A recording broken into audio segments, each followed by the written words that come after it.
James કેલ્વર્ટ વિશે તમે સાંભળ્યું છે? જેમ્સ કેલ્વર્ટ અને એમના સાથીઓ જળમાર્ગે વહાણ દ્વારા ફિજીના ટાપુઓ પર મિશનરી સંદેશ લઈને જવાના હતા. એમનામાં એક જોશ હતો, હોશ હતો, બહુ જબરજસ્ત ખ્રિસ્તને આધીન થવાની તમન્ના હતી, સુવાર્તા લઈ જવાનું હતું. ફિજીના લોકો એ જંગલી લોકો હતા અને જ્યારે એમણે જળમાર્ગે મુસાફરી શરૂ કરી ત્યારે એ જહાજના કપ્ટને એમને કહ્યું કે જેમ્સ, તમે અને તમારા સાથી પાછા ચાલે જાઓ, કારણ કે ફિજીના જંગલી માણસો બહુ જ ખતરનાક છે અને તમે બધા તમારો જીવ ખોઈ નાખશો. જેમ્સે કહ્યું કે સર, અમે અહીં આવ્યા પહેલાં જ અમે મરી ચૂક્યા હતા. પ્રભુ ઈસુ ખ્રિસ્તની પાછળ જ્યારથી અમે ચાલવાનું શરૂ કર્યું ત્યારથી હવે અમે જીવતા નથી, પણ અમારામાં ખ્રિસ્ત જીવે છે અને એટલા માટે ગમે તે થાય, અમારું જીવવું કે મરવું એ હવે ખ્રિસ્ત છે. અને એમણે પોતાનો ઉત્સાહ પ્રગટ કર્યો. એમણે પોતાના અવાજમાં ખ્રિસ્તને આધીન થવાની એક જબરજસ્ત શક્તિ પ્રગટ કરી. એમને એક જ ઝંખના હતી કે માણસો તારણની સુવાર્તા સાંભળે અને પછી જે પરિણામ આવે એ મંજૂર છે. મિત્રો, પવિત્ર બાઇબલમાં પણ બહુ સ્પષ્ટ શબ્દોમાં પ્રભુ ઈસુ ખ્રિસ્તે કહ્યું છે. માર્કની લખેલ સુવાર્તા 8મો અધ્યાયને 38મી કલમ, કેમ કે જે કોઈ પોતાનો જીવ બચાવવા ચાહે છે તે ત્યારે ખોશે, અને જે કોઈ મારે લીધે તથા સુવાર્તાને લીધે પોતાનો જીવ ખોશે તે તેને બચાવશે. જીવન આપનાર અને જીવન લેનાર ઈશ્વર છે. હું તમને આજે ઉત્તેજન આપું છું.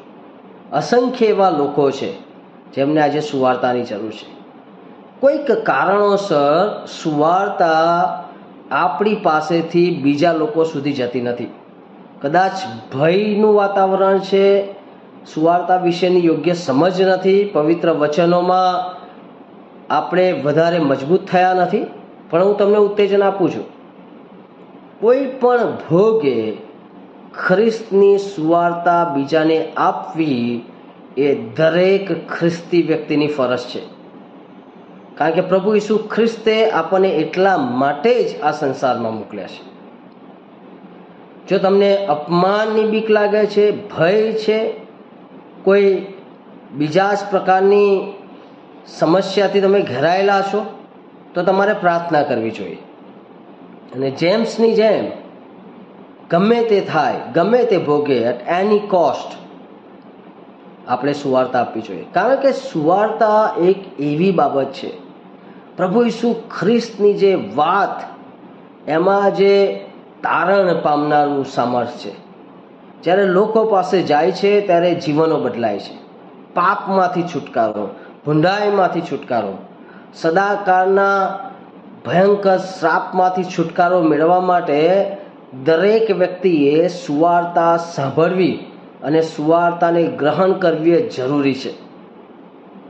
પણ જ્યાં સુધી આપણે સંભળાવીશું નહીં ત્યાં સુધી સાંભળશે કેવી રીતે? જો કોઈ સંભળાવનારું જ નહીં હોય તો વિશ્વાસ પણ કેવી રીતે કરશે? તમારું જીવન, તમારો વ્યવહાર અને તમારો શબ્દ, તમારી વાણી એ આ સુવાર્તાને પરાક્રમી બનાવે છે. એવું જીવન જીવો કે લોકોને ખ્રિસ્ત પ્રત્યે આકર્ષણ થાય. એવી વાણી બોલો કે જેમાં એ રાજાઓના રાજા, પ્રભુઓના પ્રભુ, સર્વ સામર્થ્ય ઈશ્વરનું શક્તિ પ્રદર્શન થાય. અને જેમ્સની જેમ હવેથી હું નહીં પણ મારામાં ખ્રિસ્ત જીવે છે એ જ ઉદ્દેશ સાથે એ સુવાર્તા બીજા સુધી લઈ જવા માટે તમારે પોતાની જાતને તૈયાર કરવી જોઈએ.